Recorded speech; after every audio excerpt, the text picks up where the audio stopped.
after that, right? Alright. Now, notice how this is like a little bit longer than like most shirts, okay? It's flowing. Notice how cheap this is. How many buttons do you have to have for the shirt to be completed? 3. You need just 3, okay? 1, 2, 3, okay? So you got that. Is that like the undershirt? So that's the overshirt. This is all you're wearing. This is all you're issuing. 1 shirt, okay? So you got this. Then you've got what's known as a sack coat. This is going to be in wool. Oh man, I got a whole bunch of dog hair on this. You're gonna get hot. Are we submitting these? What's that? Yeah. Fur grade. Should be an easy grade.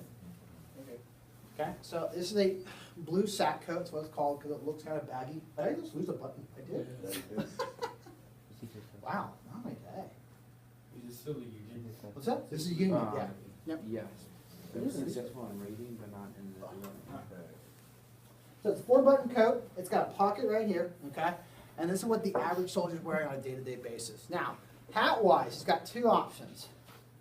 The soldiers that are by Washington D.C. and in the East Coast are wearing this floppy hat right here called a forage cap. And then, do you remember from the bell ringer on what was it, Thursday? Had the black hats. This is the black hat. Okay, this is called a Hardy hat. And what this was worn through is basically worn for dress uniforms. Hence, kind of like the dress label right there. The equipment that I'm going to be wearing is more or less just enough to eat, drink, and be able to shoot my gun. So, there we go. All right. So, first thing I'm going to put on, because this has nothing to do with the firing,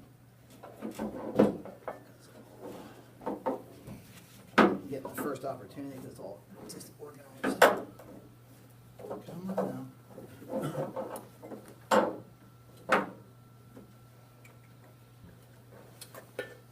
Rubik's Cube. I shouldn't pack this stuff at 11 o'clock at night. All right. There we go. All right. So, this is known as a haversack. Haversack carries your food for 5 days. Okay? All your food's going to be in here for 5 days. This is a cup, tin cup. This will be used for basically boiling anything, cooking anything. This is basically your cooking utensil. Okay? Everything else you're going to be just using directly on a fire. Does anyone know what the average food, like go-to food was back then? Beans. It was beef, beans, and hard bread, known as hardtack. Okay? Is that still good to eat? Oh yeah. Yeah. I'm going to pass this around. This is something you would be given 6 to 12 of these every 3 days. Okay? It's literally, yeah, it's literally flour, water, and a pinch of salt, and it's baked for an hour and a half. So it has absolutely no moisture. It has a shelf life of 10 years. How old is that? Okay? That one's about 3 years. What you doing? You gonna get it? Should we call it hard Is that hardtack? Yeah. Okay? So this goes up. What's that? It is. It really is. Yeah. How would it eat it? So that goes on here like that. Then you've got the cartridge box. Okay? Cartridge box is going to hold 40 rounds of ammunition. Now, you know how we have magazines today? This was your magazine back then. Okay, it's known as a personal pack. So it has the ammunition in here. I'm going to actually take one out so you can kind of see what it looks like. So this would be given to you by manufacturer. Yeah, this is just like brown paper. This is exactly what it looked like. You would have, and this is flour, not gunpowder. So you'd have a round like this, and what you would do is you'd flip this piece of paper out, okay, and you'd bite it. You'd bite the piece of paper. You'd pour the powder into the barrel. Then you'd work the bullet in. That's in right here. Okay, I don't have a bullet on me. And you'd pour that down the barrel. You would ram that down. There's a ramrod attached to the gun. And then you'd put a firing cap on it, and your gun's ready to go. Average load time is approximately 20 seconds. So this would go on your right shoulder. This is the cartridge box. It's like a satchel. What's that?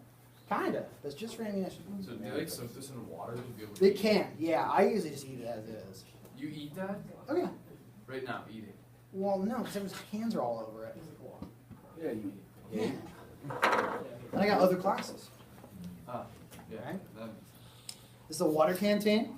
Okay. So what's that cup at the back for? What's that? What's that cup at the back? Coffee, cooking, whatever you need.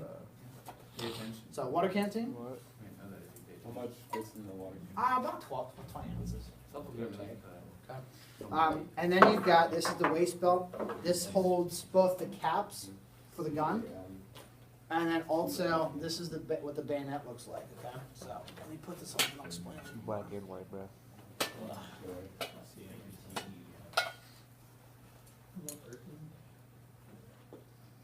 Alright, so, didn't get to bring in my gun today, but I would have if I could.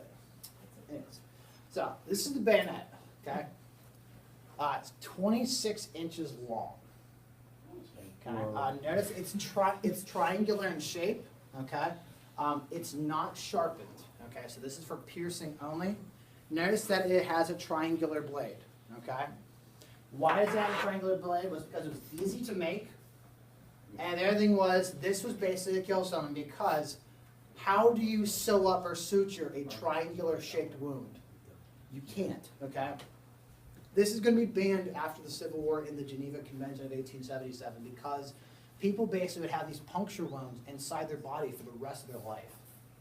Like you had to literally pack your wound if you had this and survived with cotton on a day-to-day basis, or else it would get continually infected. Okay, so that goes right here. There we go. How many times have you used that? I mean, you put it on your gun all the time, like you do it for show. Like I've never like stabbed someone with it. You never like bought a pig, a dead pig, and like just I've done it with like hay bales. I've never done the pig thing. This is what a cap would look like, and it's kind of like just like you think of with a cap gun. Okay, you don't have the piece of paper you put on the gun, it goes crack. Okay, same idea. That piece of paper is in here, and it's waterproof, and more or less, when the hammer of the gun goes down, it's going to cause the spark in the gun firing that off, and that's right here. So more or less, if I'm loading my gun, I'm going to go through my cartridge box right here, grab the round, bite it, put it down the barrel, okay? Ram down the round, bring the gun up, take the cap out, okay? Put it on the gun, and it's ready to fire, okay? Takes about 20 to 30 seconds. Now, your mobile house is this right here, okay? You're carrying everything else directly on your back in this what's called a knapsack. What's in a knapsack? Everything else that basically gets issued to you. Oh my gosh, is it called a knapsack because you can like carry your house in it? Kind of, yeah. So your personal belongings that you can put in here. Some things I have in here, just kind of like for like random things. One of the most famous books in the era, we didn't really talk about it because it's not really that popular anymore, is a book called Ivanhoe. It's a really popular book, basically about like royal kings in France. You have a mobile lantern, which is just made out of tin. It has a little folding candle. Ooh, right, pretty. And then you basically have your mobile post office, okay? Inside here, I have paper, I've got pencils, and I've got envelopes to write to someone, okay? And then again, most of the stuff is kind of more for like mementos and things like that. Yeah. Right here. This is a cartridge box. Okay. If you want to feel it, this is what an army blanket feels like then and now. Really hasn't changed. 100% wool. Okay. And more or less, they cut these out as quickly as possible to get the dust. Yeah, a little bit. Okay. This is the only thing that's going to keep you warm. You want to feel it? It's heavy. It's scratchy.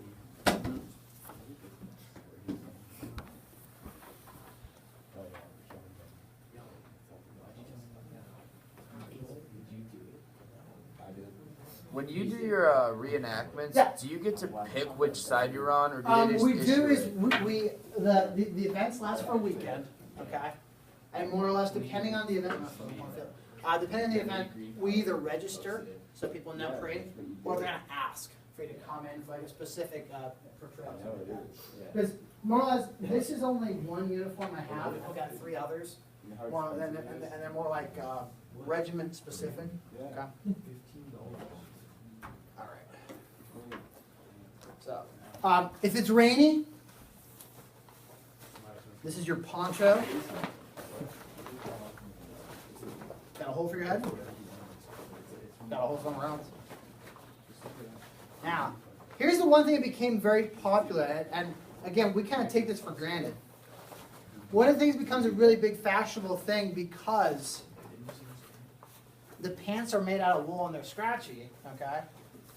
What do you think you need to wear if your pants are scratchy? Underwear. Underwear. So they come up with this new invention called underwear, and this is what it looks like. Okay? No, knickers are the short pants that go above your knee. Now here's the catch, okay? So the pants are basically like sleep pants to make sure ticks and fleas actually have drawstrings around your ankles. Here's the catch. They didn't know how to cheaply make these, so here's the fly. Yeah, everything is out. You have to like tuck it in here. What's that? You basically kind of like adjust yourself through there. Yeah, this is, yeah. Those are the fun times. These are called drawers, okay? More or less, it's sleep pants without the fly, okay? And yes, when you wear them, they're just as awkward as you think they are, okay? What? Oh, I don't know. I didn't do it. So let me hack this up.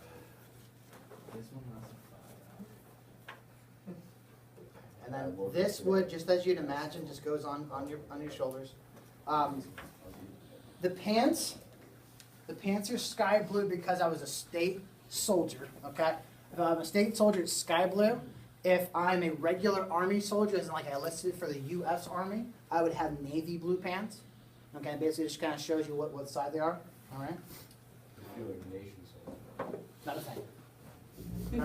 All right. Here's what the shoes look like, okay? So I got dust and stuff on. They are leather brogans. If you have shoes, let me see if anyone has them. Doesn't look like they have any traction. They don't. There is no traction. No one actually has them in here. No, I don't have to look. What's that? You know, like Karn. The ones that are called, I think what they're called, like chukkas. Yeah. Yeah, chukkas are actually basically remakes of these 19th century shoes known as brogans. Okay, same idea, almost identical. Okay. All right, so let me show you what the hats look like. Okay. All right. So now notice, yeah, does this hat look like it has any actual function whatsoever? No, it's a garbage hat. Okay, it has no, like, it doesn't do anything for sun protection. Yeah, but it gives you like. This thing's nice because it has lots of sun protection. The downside here is it's as awkward on as you think it would be. Okay, low branches, I'm in a woods, pops right off. Okay, so it's kind of dysfunctional for that. This is what the U.S. seal look like. Okay, so questions you have to an American U.S. soldier? Questions? Go ahead. Did you know how to make your own hardtack? Well, it would be issued to me, so I don't know what comes out of it. Well, you said that there was flour and water and salt. So Yeah, but I don't know. It just comes to me. Oh. It comes to me in these big wooden boxes, and my sergeant gives them out to me. And I get as much as he gives me. He'll give it to me on a blanket. And more or less I walk by, and I get a half pound of pork. I get 3 to 5 of those biscuits a day. I get a whole bunch of coffee and sugar and some rice or beans, depending. That's all I get. I don't get any fruit or vegetables. That's why my teeth are so nasty. Yes? What would you say is the worst part about your uniform? Worst part about my uniform is that my coat doesn't look good on me. It looks really nasty. I wish I had my old coat when I was still a civilian. Because at least I looked nice. This baggy thing looks nasty. But it's comfortable, I guess. I just don't look the part. How often do you wash that thing? Once a year. Really? It's very nice. If you were to like rip it or like damage it like just enough that you can wear it, would you have to pay to replace it? I'd have to pay to replace it. It'd actually come out of my pay. A union soldier like myself would only get paid $13 a month, which is about a third of what the average person is making a month in a factory or a farm. So I'm making almost nothing, kind of like the U.S. military today. Okay, you're really not getting paid as much as you should. How heavy is all your gear combined? Total is about 40 to 60 pounds, but it's distributed throughout your whole body, so it's not too bad.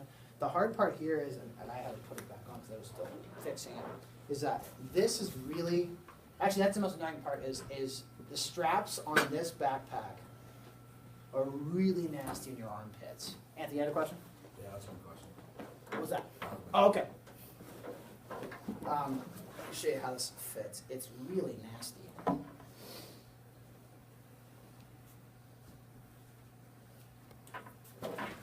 So how it goes is notice this part is loose. You're gonna put the first one through. Okay. Then you're going to put this through. There's a little loop in here. Oh, what's that? There it is. It clips on. Most of the time, you actually have to have someone, sometimes if you're wearing like a really heavy pack, actually put it on for you, okay? Can you get anything quickly out of this pack? Not at all. You have to take it off, right? Take everything out of it. There's no like quick, easy zipper pocket or anything like that, okay? And notice it's really high on my back and it's just kind of digging in. This is supposed to be for putting on my waist belt. Basically support it. The downside is, does that actually support anything, like support any weight? No, it just rides your belt up higher, okay? Tom, you had a question? How often do you bathe? I bathe between once, maybe twice a week. That's not bad. And that's actually more or less the same amount that the average person in the country is bathing at that time. More or less, the people would either bathe on a Saturday night or a Sunday. Circle on This? That's the eagle emblem. Did they ever place those, like the metal pieces to like help protect anything, like any organs? Like the, like badges, yeah. No, this is more or less, this is basically to show that I am a U.S. soldier. Here's the federal emblem, and then I have this U.S. buckle right back here. Yeah.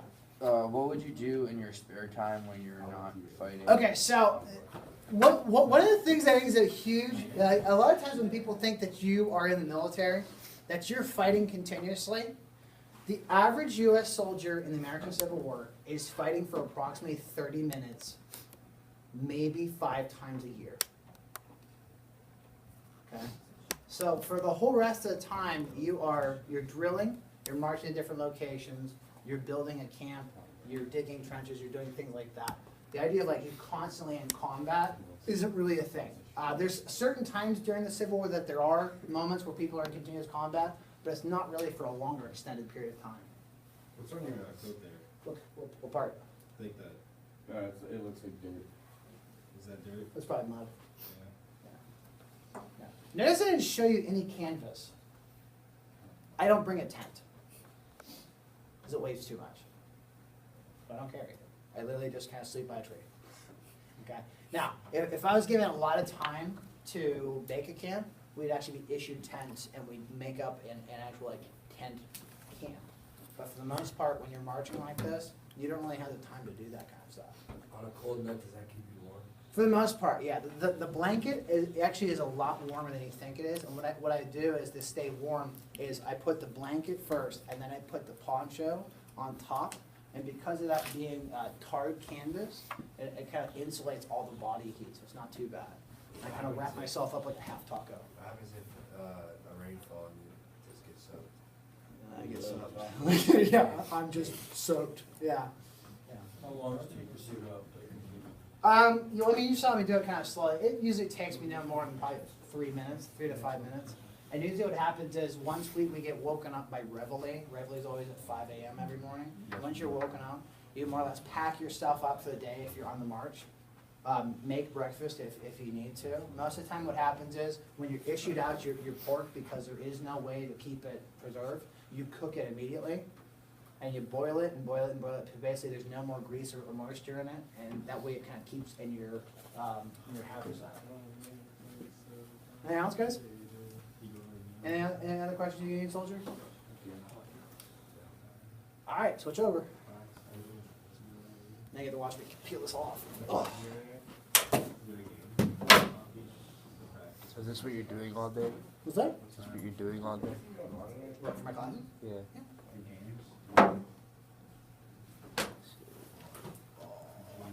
Whoops.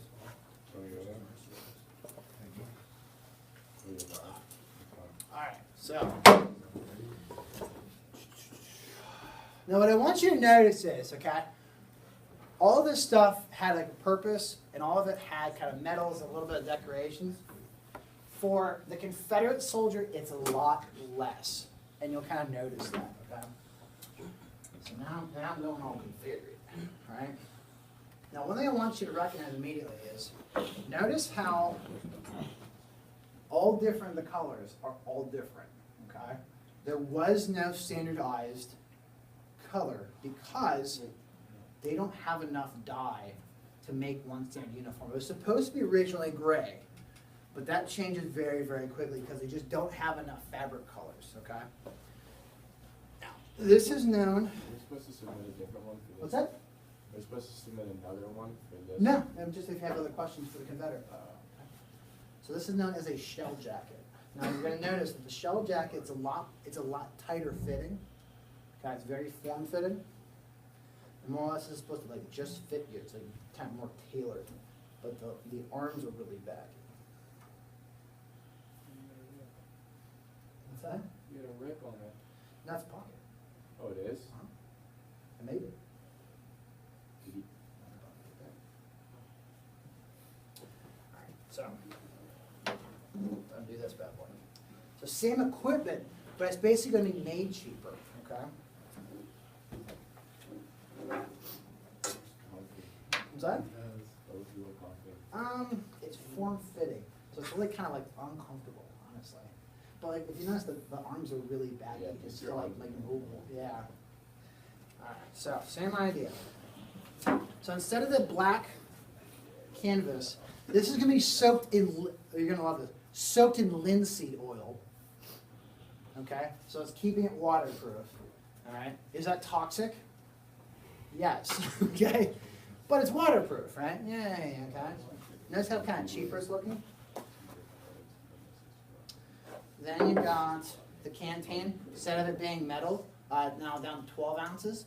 And instead of it being more or less made out of like a high pewter, it's now made out of tin.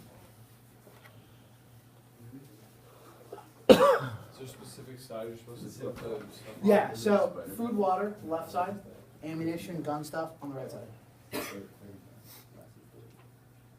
Oh, the pearl one? What do you do? Cartridge box, same idea, okay?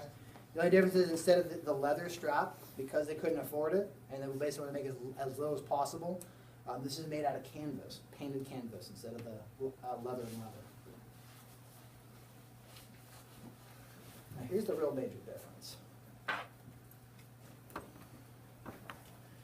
This is a belt, okay? Notice it doesn't have the nice buckle.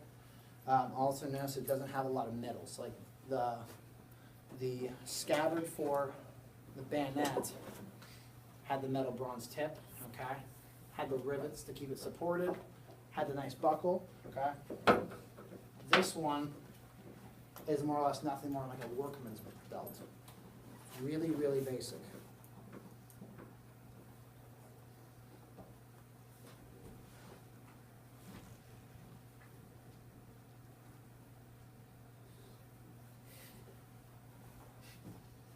All right, same idea, you got the cap pouch, and the difference is, again, instead of having a metal thing to support it, it's just a belt loop flap. The scabbard on this one has like a bullet. It literally has a bullet that is sewn into it instead of a metal tip, okay? The bullet falls out all the time because it's not really well made like that.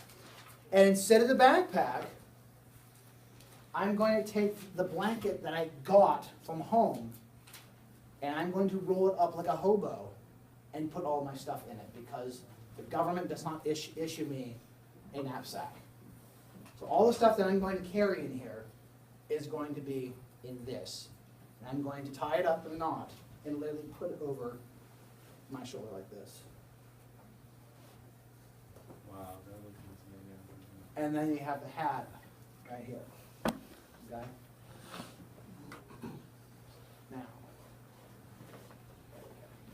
Now we're in the comfort zone. There we go. Good. All right, so questions on this one? Go ahead. How hot is it? Not really that bad, because it's 100% wool. So the majority of the wool that you guys come in contact with is synthetic polyester wool. because of it being a wool plastic blend, it doesn't breathe. The wool that I'm wearing right now is 100% wool, it breathes. Because all this is wool and cotton. Believe it or not, when I'm in like a cold, like kind of like outside, I'd actually be really, really cold because it doesn't hold as much heat as you think it would. Where like the modern coats, because it's made out of polyester wool, it actually blends pretty well. Yeah. Yeah, how easy is it to get everything out of that blanket? This Yeah. actually a lot easier because all you got to do is basically just slide it out and you go through the wool part of it and get whatever you need. But I'm carrying a lot less in this than I would be than in that because it more or less the more stuff you put in it, the more you've got to roll back behind you. Okay, go ahead. Which uniform do you prefer the most? For looks, Confederate. For comfort, definitely Union. It is made better. It really is. Yeah. What else, guys? Anything else? Go ahead. If you're a Confederate soldier fighting it, do you think a lot of them believed in the cause or were fighting it because they had to? Well, that's actually a really interesting question. I think our idea of the cause, here's the thing. When you talk to a veteran and you ask them about whatever conflict or war that they're involved in, okay, do they tell you what their government was fighting for, or do they tell you what they, as a person, were fighting for? What they were fighting for, okay?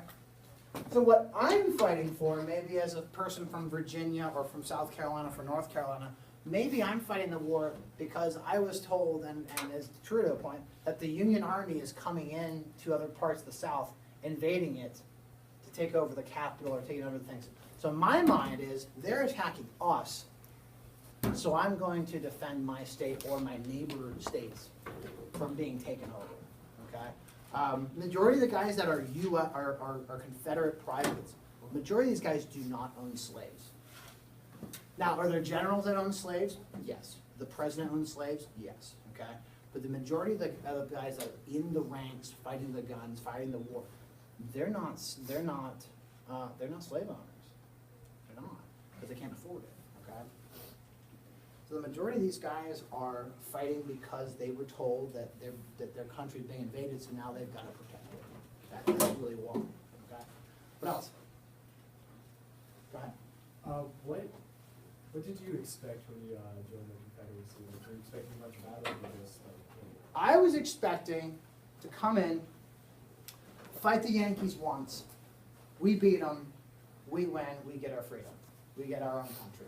And what it turned into is now I'm marching around every day, and I'm fighting in this war. It's becoming longer and longer and longer. And I only signed up for a 1-year contract, but the government told me I have to stay in the Army until the end of the war, until we win, which is making my life a lot more difficult. And at home, I keep getting letters home that they're having problems with the farm and with the house, and there's nothing I can do about it. And every day as this progresses on and on and on, I don't know what to do.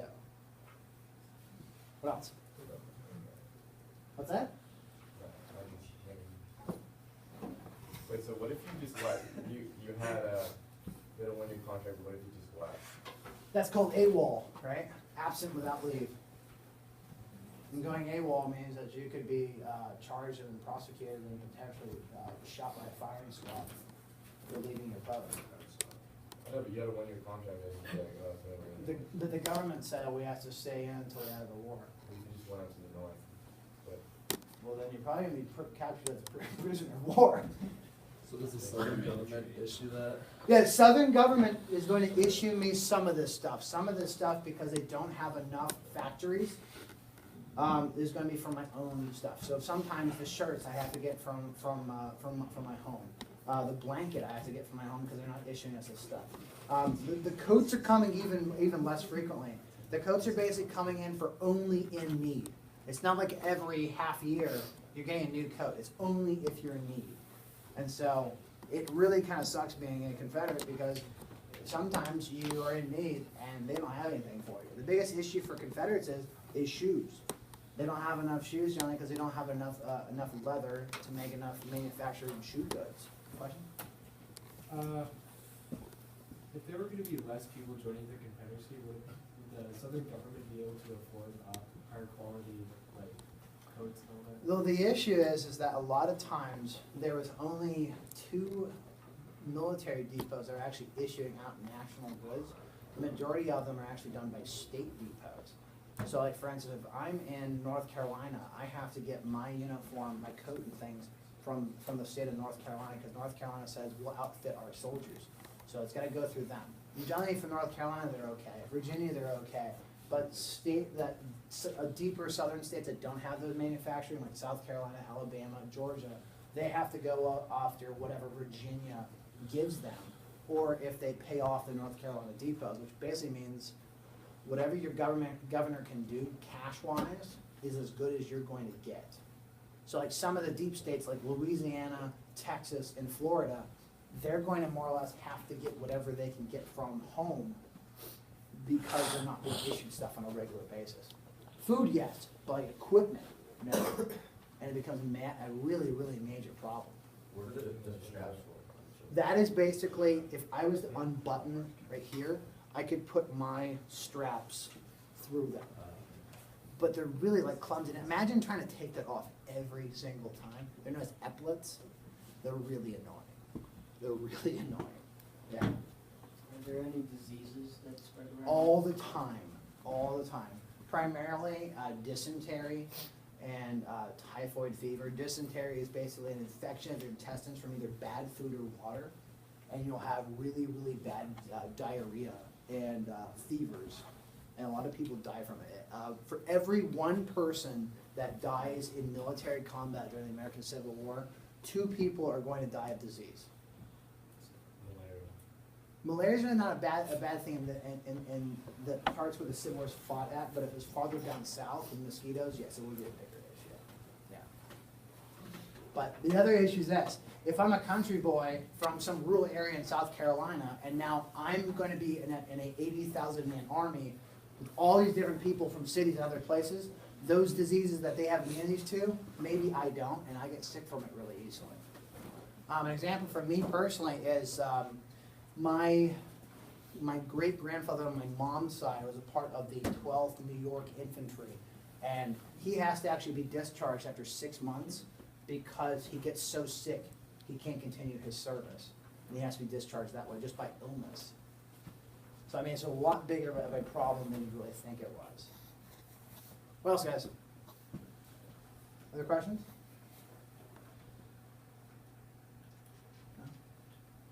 Notice my belt's up here so high? I'm surprised no one asked me about that. Because that's old waistline. Yeah. It's the old waistline. It's actually, yeah, your old pant size was actually at your belly button and not at your waist. The other thing is, this is the first time in world history that we have clothing sizes. Prior to the American Civil War, everyone basically had their clothes either tailor fit, or the military would issue out, everyone gets basically one of the same size. The Union Army is going to start an idea known as sizing guide, which is going to be what we think of today: small, medium, large, extra, extra large, etc. And so that's how this stuff actually gets issued out, is by now sizes. And what they would do, is inside the sleeve of the coat would be dots, and depending on how many dots is what size it was. So like 1 dot small, 2 is medium, 3 is large, 4 is extra large, and 1 in the middle would be extra, extra large. Tallest guy in the Civil War who fought was 7'2". Yeah. Biggest shoe size was special ordered was 18. That's not that big. No, I mean it's bigger, but I mean still that's pretty big shoe size. Smallest guy was 4'8". Okay. Drags. Oldest person was 62. Youngest was 8. He was a drummer, and he actually lived through all 4 years of the war. Yeah, as a drummer. Pretty crazy. Could you imagine being a 4-year veteran of a war at the age of 12? Pretty crazy. Any other questions, guys? Any other questions about like the reenacting hobby or anything else with the uniform, anything like that? Go ahead. Where have you gone to reenact? What's that? States I have went from as far as Georgia. I did a thing for Sherman's March to the Sea. Most of the events I do on a regular yearly basis are in Ohio, Pennsylvania, and New York. And they're actually all throughout the state. They're everywhere. They happen from Friday to Sundays. And so I would get to an event site on Friday, set up my camp, and I actually have a group of people that do it in this area specifically. We have a club called the 83rd, and the 83rd more or less has regular meetings, and we go to these events. We usually have about a company size of about 20 people. For the longest time, up until I got out of college, I was the company officer. And then now, just because of how busy my life's gotten, I've dropped back down to a private. So I was the leader of it for a while. Any other questions? All right, cool. If you could please, guys, submit it for me.